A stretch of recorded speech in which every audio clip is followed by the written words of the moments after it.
This is going to be an option to relieve a little bit of tension or pain, especially at the top of the glute or on the low back. Tennis ball is a really easy way to do it. Now as we do this, we want to do it very lightly. Obviously if you press into that spot and it feels like it's irritating the pain, by all means stop. But a lot of times light pressure without hitting an area that's overly sensitive is really helpful. So this is an easy go-to thing to do for someone who's busy, just with a tennis ball or lacrosse ball between you and the wall. So ideally, I like to keep this, if you kind of look at my belt line here, right below my belt line, trying to see if I find any spots that are sensitive. I don't want to put this over top of any bony prominences, so I'm not going to put this like right on my sacrum or right on my spine.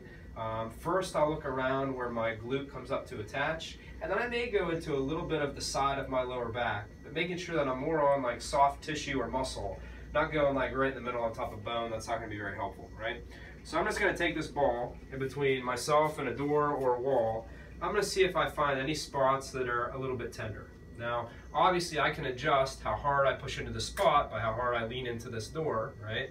So I may start off and just say, all right, that's a little sore. It's supposed to be uncomfortable, but not anything that's really torturing you. 0 to 10, maybe a 3 to 4 out of 10 at the most.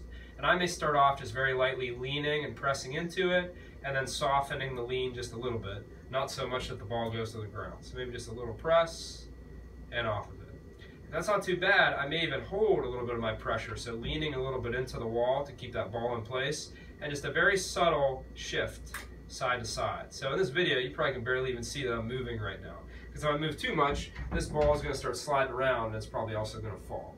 So a little bit of pressure between me and the ball and the wall. I may hold, I may relax it a little bit, so I kind of press, and then ease, press, and ease. You want to pay attention to see if it feels like, is it getting worse as you do it? Is it getting better? Is it staying the same? If the answer is that it's staying the same or getting better, that's probably a good idea, right? Now let's say I hit one spot and it's really sensitive. Instead of keeping the ball there, I may try a spot right next to it and say, you know what, that's sensitive, but it's not as bad as the other one. Maybe you try to start there first. So you'll see as I angle around the side, I kind of turn my body to make sure I got pressure so that ball doesn't slide around. And then if someone wants to, they can try this into the lower back, but I'm pretty careful with that. Same thing, I try and get it between myself and the wall, and I see, well, how does it feel just with a little bit of light pressure? If that's not so bad, how does it feel as I kind of do a little bit of a rock side to side, sustaining that pressure?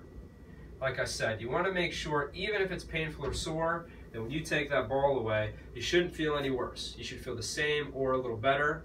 If you're feeling like as you're pushing there, it's getting worse or it's getting more irritated, that is not a good idea. Either try a different spot or just don't do this altogether. It may not be the thing to help you.